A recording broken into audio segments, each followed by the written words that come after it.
Hello learners of Postgraduate Diploma in Environmental and Occupational Health. The course is MEVE 001 and the title is Environmental Impact Assessment for Environmental Health. The topic for today is SEA, Economic Impact Analysis. In this topic, we will be studying about what are the economic impacts of any activity. What happens when we lay down a project or we begin any development activity? Does it affect the economic patterns? Does it affect the economic activity of the people who are working on that project and also on the people who are living nearby those areas? So, beginning with it, let us see first of all briefly what is environmental impact assessment. You must have been studied about EIA, you must be knowing. So, we can say that it is a process of evaluating the likely environmental impacts of proposed development activity which takes into account interrelated socio-economic, cultural and human health impacts.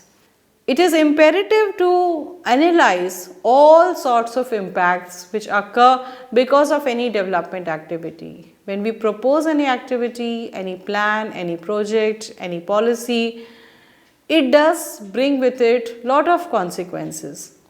There are impacts on the people who have been living, there are impacts on the natural world, the environment, the society, the type of the governance, the institutions, the legal and the regulatory framework.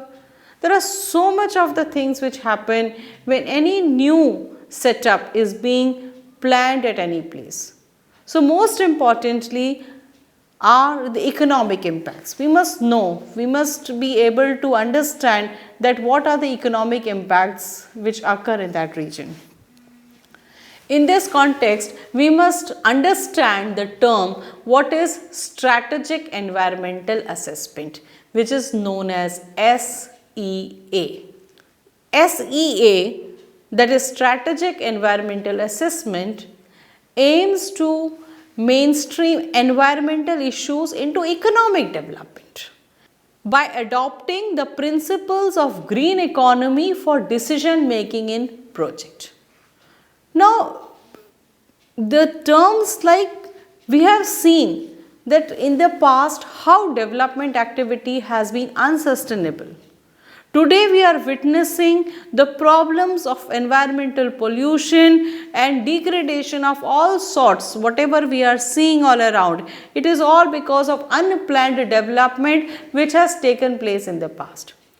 So, SEA, that is strategic environmental assessment, says that we must include the principles of green economy in our development plans. So, what is a green economy? Green economy is carbon neutral, resource intensive economy, which sees that because of any activity there should not be or there should be minimum carbon emissions taking place. And there are certain principles of green economy. The well-being principle, that the health and well-being of the people should not be compromised at any cost. Then there is a principle of justice. The economic development should not be such that it brings inequality in the society, that there is a divide between the rich and the poor. So, that is something, and not only this, there should not be any distinction between and within generations. Then there is a principle of planetary boundaries. We must understand our limitations of the natural capital which we have on our planet. There is a principle of efficiency and sufficiency, which means sustainable consumption, sustainable production. All these things are very important, and the last principle of green economy is governance, good governance particularly. That means it aims to strengthen our rules, our institutions, our governing bodies, So when we talk about strategic environmental assessment, particularly, we must see that all these principles of green economy are taken into consideration when we do our development activity, when we are planning any development activity. So what is economic impact assessment? Economic impact assessment means assessment of the impact of a project on the wider economy, which can be direct, indirect, induced or fiscal. Students, please understand this, that this does not mean particularly on an individual level. Economic impact assessment means that we have to assess that this development activity, how it is going to impact the economy on a wider scale, on the wider economy, how the region's economy will be affected, how the state's economy will be affected, and what will be the likely consequences of this project, maybe in terms of the direct impacts, indirect impacts, induced impacts or fiscal impacts. Will there be any? So because this type of exercise is very essential, because we are investing a lot of capital, lot of money in the development activities, and after that if we find that it has not led to any kind of economic development, it is going to be a futile exercise. So what are the economic effects? And they are actually the effects on the level of economic activity. What is the revenue generating source in that region at present? Will this dam bring with it that much of electricity that people in the nearby villages will be able to water their fields properly? Will it generate electricity that there will be electricity in the homes of the people? Will this highway connect major cities so that people can move out and have their jobs and employment? So these are some of the answers which we must know before beginning of this activity. And this has been ascertained, they are different from the individual user benefits of a particular facility or service. Say for example, if we plan to set up any airport, we are not concerned with how the individual user will be benefited by this facility or by this amenity. But on a wider scale, larger scale, we see that bringing in airport in this region will bring in the economic development of the region as a whole. So these are, we have to understand that economic impact doesn't relate to any one user or any individual, but it relates to the impact of the economic development on a larger scale or that whole region. And economic impacts also lead to fiscal impacts. Government expenditures, government tax regimes, government revenue collection, all these factors are impacted by these economic effects which are brought about by these development activities. So many a times it has also been seen that these economic impacts lead to fiscal impacts, the changes in the tax patterns laid down by the government. What are the objectives of economic impact analysis? To estimate the economic impact of projects, events and policies, to know that what will be the impact, what will be the expenditure, what will be the capital involved, what will be the outcome, what kind of jobs will be created. So these are the, you are just estimating the economic impact, measure the overall contribution to the economy at various levels. So in terms of this, we are overall, what will be the contribution to economy at various levels, from the primary level to secondary level to tertiary level. Is it going to make any difference at these levels? The economic output, the economic development, is it going to change at different levels? And also to justify the value of the project in economic terms. So how far it may be useful in other terms, but economically, is it a viable solution? Is it a, you can say, is it worthy to be done at this place? So this type of economic impact assessment is a very important activity, particularly in present day times, where we know that most of the times our money goes waste when we are not able to reap the benefits that we have thought we would be getting because of these activity. So how do we measure the economic impacts? How do we know the economic development has taken place? So these are some of the variables like business output. What is the increase in the sales? For example, if it is a factory, if it is any industry, automobile industry, we have to see that has it led to increase in the sales? Is there more market available for this product outside? So this is one of the measure. Then what is the value added or gross regional product of that region? You can say that how it has added to the value of that region, how important that region has become because of this facility or because of this development project which we have laid down. So has the gross regional product increased in that region? Then wealth, that is including property values, has the value of the land in that region gone up because of this? You can say because of any industrial park, because of any other project that you have put in. So what is the state of affairs of the property or the land value in that region? Has the personal income, that is the people who have been residing in the nearby areas or those who are associated with this particular project, has there been increase in their wages, has there been increase in their standard of living, their income, and has it led to job creation in that region? So is it promoting more number of avenues for the people to work in? Is it creating more opportunities so that people can work in that enterprise setup? So these any of these parameters in from business output to value to wealth to personal income and jobs, we can use this to calculate that how economic impacts have been ascertained and how fruitful it has been to have this activity in this region in terms of the economic development. Then economic impacts are different from the valuation of individual user benefits, and they are broader than the social impacts. They affect government revenues. We were just discussing that they lead to fiscal impacts also because they affect the government revenues and taxation, and economic impacts also affect the employment and associated population expenditures, because if the people are well to do, if they are earning more, the spending capacity is more, their purchasing power is more.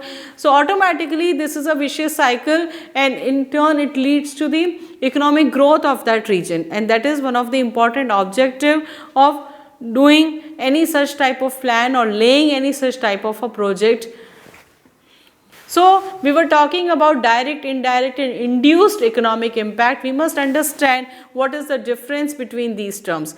For example, direct impacts are related to expenditures pertaining to the construction and operation of any industry. For example, when we have any industry, there are costs associated with the getting up of the raw materials, getting of the power, capital, labor. These are some of the impacts, and direct economic impacts means this is the cost which is incurred because of this project. For example, if we take the case of tourism, for example, so if there is any tourist place, any tourism activity going on, so what will be the direct impact? It is such that it is because it is brought in by the tourist. If there are more inflow of the tourist in this region, so because of which this is the direct impact on the economy occurring because of this tourist place which is bringing in lot many tourists than before. So this is the direct. Then indirect impacts relate to the suppliers of goods and hiring workers. For example, whenever there is any activity in the nearby regions, we find that there is a lot of scope of other work being done. Say for example, same case if we take the case of tourism, in the nearby areas, in the nearby regions of that tourist place, we find that lot many hotels come up, lot many eateries come up, lot many people are indulged in making some sort of handicraft or something. So these are some of the ancillary activities which go on, and these are the indirect impacts of that particular project which has laid down. And the third one is the induced effect. Induced effect are occurring because of the employees and the service.